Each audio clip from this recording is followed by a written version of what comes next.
A quiet line in a TV conversation just rewrote the Wales family's risk register. Louis is obsessed with trampolining.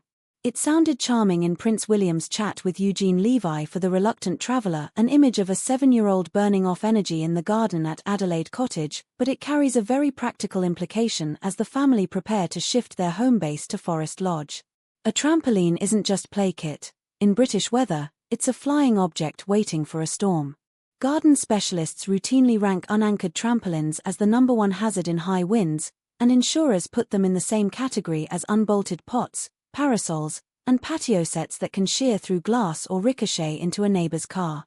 The message is blunt: if the trampoline is coming with them, and by all indications it is, then the anchoring plan has to move faster than the packing boxes. Forest Lodge changes the calculus. The 8-bedroom, Grade 2 listed property sits within Great Windsor Park, a landscape designed for breezes not barricades. The very things that make it idyllic, long sightlines, mature trees, open exposures, also mean gusts can accelerate across lawns and funnel between buildings. Listing constraints limit certain kinds of fencing and outbuildings, and sympathetic renovations, the sort now underway after planning applications were lodged in June, prioritize heritage fabric over modern windbreaks. In other words, the garden will be beautiful, but it won't be a walled urban courtyard that naturally tamps down turbulence. A trampoline in that setting needs engineering, not optimism. Storm Amy underlined the new baseline. Even with Met Office alerts in place, the system bit harder and faster than predicted. Balmoral closed, thousands lost power, and tragically a falling tree took a life in Yorkshire. Network Rail admitted the winds outperformed expectation. That's the behavioral headline the family and any UK household has to read. The tail risk days are arriving more often, hitting more suddenly, and asking you to make the right decision when you have minutes, not hours. The difference between a trampoline that's been cross-braced and bolted into the ground and one that's just sitting on spring legs can be the difference between a noisy night and a claim file. Practicalities first. A trampoline is essentially a circular sail on a light metal frame. To civilize it, you need downward force and lateral resistance.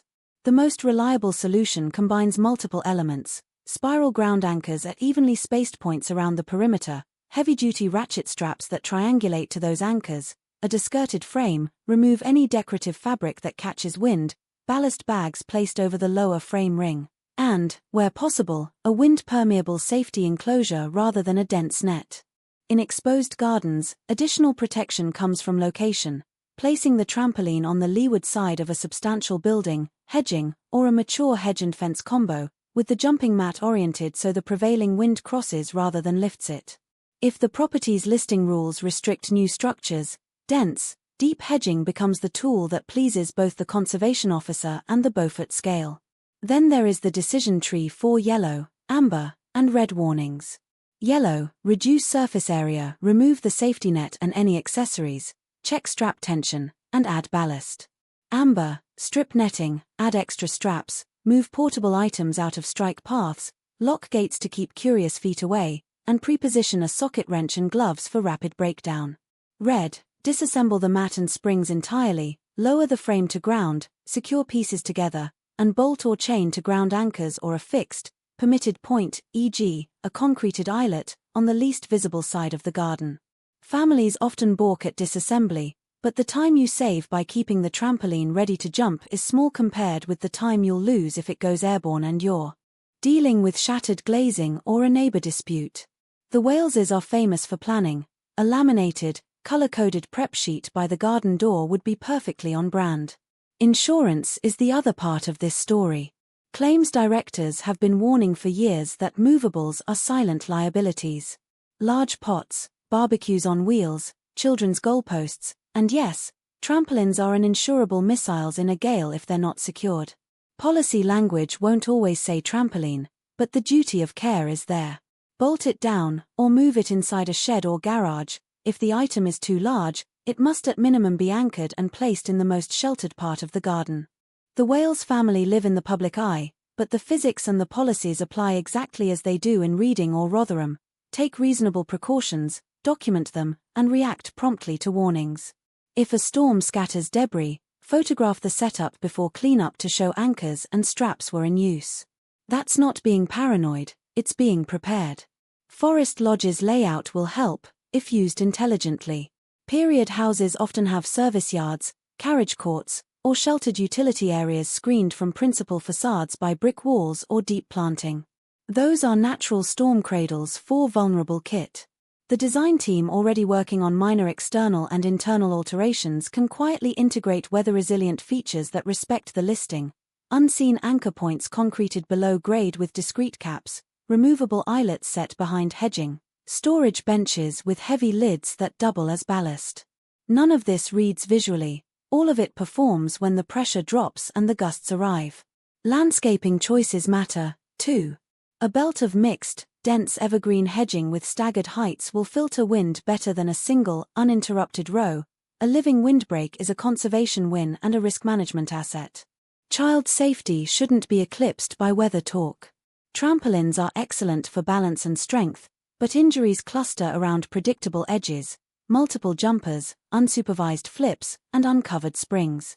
The Wales family, by their own account, are strict about phones at the table and routines at home. The same discipline should apply to garden rules. One child at a time, spotters nearby, springs and frame padded, periodic checks for frame fatigue and mat tears, and a seasonal teardown to inspect each component. The move to Forest Lodge is the perfect natural pause to do a full component audit and replace any part that's been quietly degrading under the Berkshire sun. Environmental repair is the subtext. The couple's public work leans hard into sustainability, earthshot, biodiversity, greener estates, and their private choices, even in the garden, can echo the same ethos without compromising safety. If ballast is needed, choose water-fillable weights you can drain and store. If new hedging is planted, select native species that thicken wind protection and feed birds. If storage is required, build timber benches from certified stock. A trampoline anchored with low-impact methods is still a trampoline that won't decapitate a rose bed or a greenhouse. Safety can coexist with stewardship. Storm Amy was not a one-off, it was an index of what typical looks like now. The family is moving a few miles, not continents, but microclimates inside Windsor Great Park vary, and the lodge's exposures won't match those at Adelaide Cottage. It is sensible to assume that any open lawn at the new address will experience sharper gusting than the more nested lawns around Adelaide. That assumption favors redundancy, more anchors than the manufacturer suggests, more straps than look tidy, more ballast than seems necessary on a calm afternoon. Redundancy is what prevents a pleasant Saturday from turning into a Sunday of apologizing to neighbors through a broken fence. One thing the public sometimes forgets: high-profile homes attract sightseers in storms. Viral videos of royal trampoline over the hedge are exactly the kind of content the palace hopes never to see. The solution isn't hiding, it's outplanning the weather. A trampoline that never moves an inch in a gale will never trend. That's a win for privacy and for the security team whose job is complicated enough without chasing aluminum circles across Crown Estate turf. There's a human center to all this engineering. A child's obsession is a gift in a family constantly asked to sit still and smile. If Louis's trampoline time buys peace, sleep, and laughter in a house juggling treatment updates, school runs, and state duties, then it deserves to be protected as carefully as any antique cabinet. Protection, in this case, means screws and straps, checklists and discipline. It's not glamorous, but it's exactly the domestic competence that prevents big stories from swallowing small joys. The move to Forest Lodge is already in motion, contractors on site, scaffolding where needed, the discreet choreography of packing a working royal household without turning it into a spectacle. Somewhere in that logistics plan should be a line item labeled trampoline, storm hardening. It's the kind of line that never makes a press release and always pays for itself. A household that anticipates risk communicates something deeper than taste, it communicates care. For a family that has made safety, security, love their home mantra, turning a potential hazard into a well-managed routine is exactly the kind of invisible win that keeps the public narrative boring in the best possible way.